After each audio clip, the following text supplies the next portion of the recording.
Hello, everybody, and welcome back to another Eurovision season. Eurovision 2025 is just around the corner, and of course, the contest will be held in Basel, Switzerland. I think it's Basel. I don't know. I could be wrong, but welcome.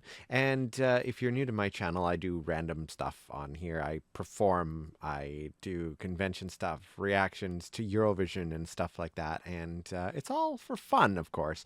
And I'm going to try to actually stay on top of more of the reactions as the songs are chosen. We have our first actual official song representation that has been chosen, and it was for Montenegro, who are coming back to the contest after 2 years. Vladana was the last representative for them. The song I really, really loved, and I'm so sad that the song didn't qualify. But anyway, they're coming back, and with something very different from what they had before. We have a song called Clickbait by NeonoeN, I think that's how it's called. NeonoeN. NeonoeN. I don't know how to pronounce it. Might not even be that. But yeah, this is the first official full song. Now, we know Cyprus has chosen their representative, but we didn't know what the song was going to be yet. So this is the official song, and it was done through the national selection called Monte Song. And last year it was France with Slimane that was first. The year before it was Ukraine, and the year before that was Bulgaria, I think. And Bulgaria hasn't come back. So we'll see. I think, well, we don't know what's going on with them yet. They might not. It's up in the air. We have 38 countries confirmed right now, which is great. If it stays at 38, I think it's the first time ever that there'll be 38 countries. We've had like 37, we've had 39, but not 38. I think that I've heard that somewhere before. Maybe from ESC Tom. I don't know. I watch his videos, and Alicia Michelle, and Wee Wee Blogs, and a few of them. So Luke White, a few others. But yeah, so. Oh, and ESC Gabe too, which I don't always agree with some of these people. But hey, that's what this is all about, is just having fun and giving our own opinions on stuff. So I want to look at this song, Clickbait, from Montenegro, by NeonoeN, I think, because it's neon and then neon backwards right afterwards. But anyway, so let's take a look and see what we've got here. So kind of my first reaction to this. So at the beginning, okay, they have like a hypnotic thing, I guess. Okay, this is kind of neat. They've got that industrial sort of thing going on here, I suppose. This reminds me of something that from before. There was another country that had like an industrial kind of sound to it. The hypnosis things looks interesting. I don't know the language enough to know what he's talking about. I should probably look up the lyrics afterwards and see. Actually, I should maybe do that while I'm kind of watching this too. It's an interesting song so far, I guess. Oh, I like that sound. Okay.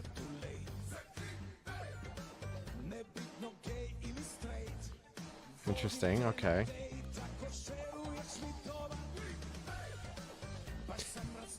It's like a rock industrial song.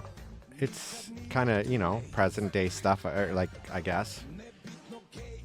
It's not really my genre cup of tea, but I do like certain sounds that I'm hearing in the background.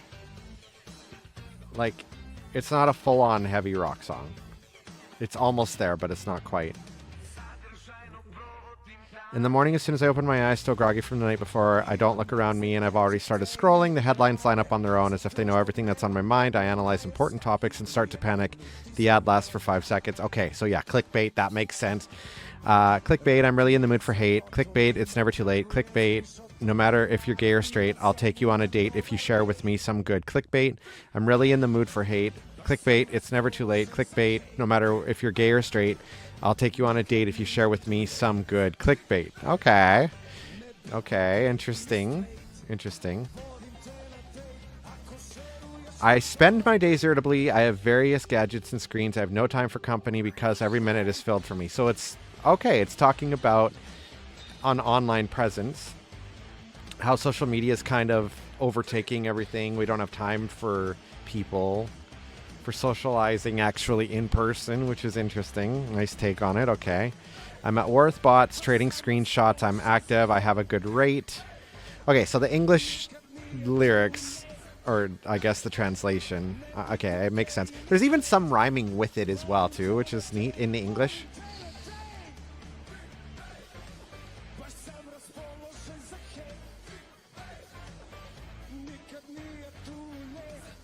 Okay, I see. Now, it's sung mostly in the Montenegrin language, I guess. So is Too Late and Hate. Okay. Is that part of it? Now, that's an interesting staging, too. Interesting. Okay. Let me just kind of go back to this a little bit here and close it. Okay. So, yeah, once again, the chorus, clickbait, I'm really in the mood for hate. Clickbait, it's never too late for clickbait. No matter if you're gay or straight, I'll take you on a date if you share with me some good. Clickbait, I'm really in the mood for hate. Clickbait, it's never too late.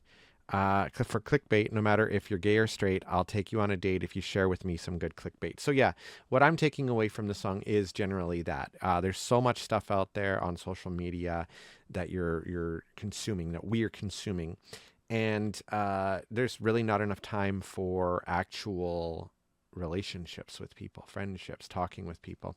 So it's an interesting song. I think it gets a point across similar to the Social Network song, except way better. And it's definitely a unique choice. Montenegro in the past has sent some really different sounding songs, and someone online was saying this is like the new Ero Nero, which was that, I think that was Montenegro as well. So I don't know how this is going to do. I don't know what the chances are. Now, it's hard to speculate anything at this point. I kind of made a joke post because I'm in a Eurovision group on Facebook, and someone was saying that Man Zermelov is going to be coming back for Melodifestivalen, which he is. And someone also said that it sounds like Kaino might be coming back for MGP. Now, I don't think that's going to happen because Alexandra is in Wicked, in a stage production of Wicked starting in March. And of course, Eurovision, like, you'd have to be practicing March, April, May because it takes place in May. So I can't see that happening. If it did, it'd be wonderful because I love Kaino. I would love for them to make it back on the Eurovision stage. And then we'd have the split screen of like Mons and Kaino possibly for like first and second. But again, way too early to speculate anything. Mons is definitely the head, like, front runner so far in whom they've announced for Sweden. But let's not forget that with this song even here that we just watched for Montenegro, for the Monte song, Nina Žižić, I think was her name, was the fan favorite from the get-go. And these guys were like the second from the last in the betting odds. And look at what happened. They won the national selection. So I caution anybody with betting odds. And look at what happened last year with Dons from Latvia and Hollow. I mean, Dons made it into the grand final. Georgia, like all these groups, all these songs that a lot of people didn't think would. I don't know. I can't say that about Georgia. Firefighter was a very strong song. Very, very strong. And I really loved it. But who knows what's going to happen this year. But we have our first song. And I saw another thing online that was saying rank the last four years first released songs.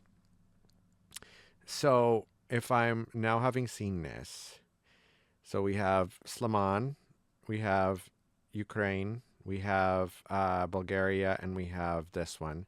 So I'm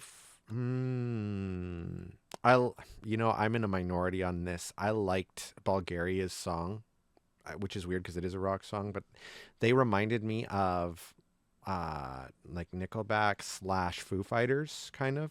The lead singer reminded me of Dave Grohl, actually. So the Intelligent Music Project, I would put first. Second would probably be Slaman. Third would probably be this one, and then fourth would have been the Ukraine song. I just didn't like the Tvorchky song last year for whatever reason. It just wasn't really my cup of tea, but that's just my own opinion on that. And another little bit of news that we have as well, too, is there is the smallest chance that Israel might not take part. And it has nothing to do with Eurovision banning them or anything like that. But from what I'm hearing, and again, I did look it up, but there's things are murky right now. The broadcaster could be up for sale. They might be dismantling it, or it would become a private sale.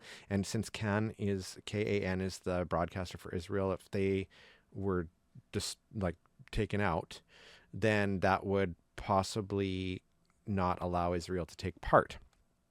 So there's a lot of people that have mixed feelings on that. Take it as you will. But well, I guess we're just going to have to see what happens. There's a few other countries that we might see come. Bulgaria, maybe. North Macedonia, maybe. Who knows? But right now we're sitting comfortably at 38 countries, which is good.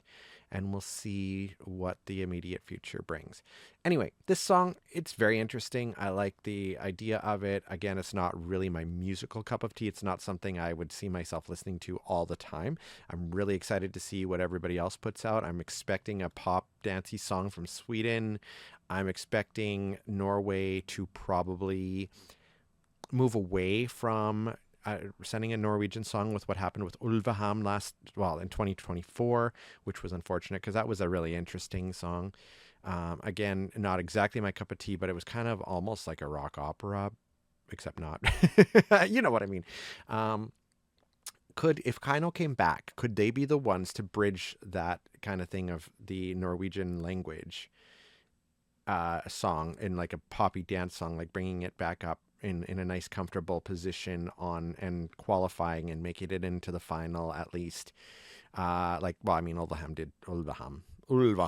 did as well, but not finishing last place. I think if anybody, it would be Kaino that would have that ability to do it. They're accessible to a lot of people, and then Norway could build from there.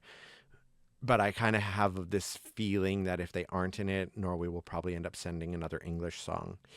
And the other one I'm really interested to see what's going to happen with is Ireland, because Ireland made a huge comeback with Bambi Thug in 2024 and Doomsday Blue.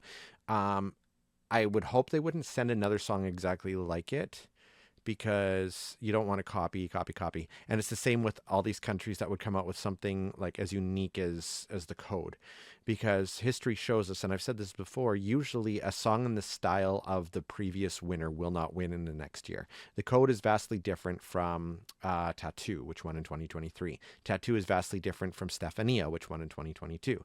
That Stefania is vastly different from Zutto e Buoni in 2021, and that was vastly different from Arcade, which won in 2019, and so on and so forth. So could this song, being a rock song and not having had a rock song win recent years, could it be a contender to win? If they change the staging up and they really, really work on that, then probably it would have a chance to at least qualify and maybe. But again, we can't speculate until there's more songs out there. This is only the first one. It's exciting because it is the first one. We're officially going now, and it's great that it's Montenegro that released it, because it's a country that's coming back after a long time away. So I'm very excited about that. And I hope you guys are excited about Eurovision too. You can check out more of these videos. I'm hoping to make them as they come along, each song that gets released. And please leave your comments down below. I love to have conversations with people, and we may not always agree, but I do ask that people be nice in the comments and try to keep open minds and things. There's already enough stuff going on in the world that people can argue about, and this is not something that we need to have really bad arguments about. It's meant to be fun, right, guys? I have a radio show called The Vision of Eurovision every Friday night from 10 to 11 p.m. on CFBX in Kamloops, British Columbia, Canada. You can tune in again 10 to 11 p.m. Pacific time on streaming radio stations. Look up Kamloops 92.5, and you can also find me all over social media under the same name as my channel here, Jeremy Androsov. Thank you guys so much for tuning in, and I hope to hear from you and chat with you and do more content for you with Eurovision, and just, fanboy out like everybody else, hopefully. We'll see how things go. All right. Thank you so much. Bye-bye.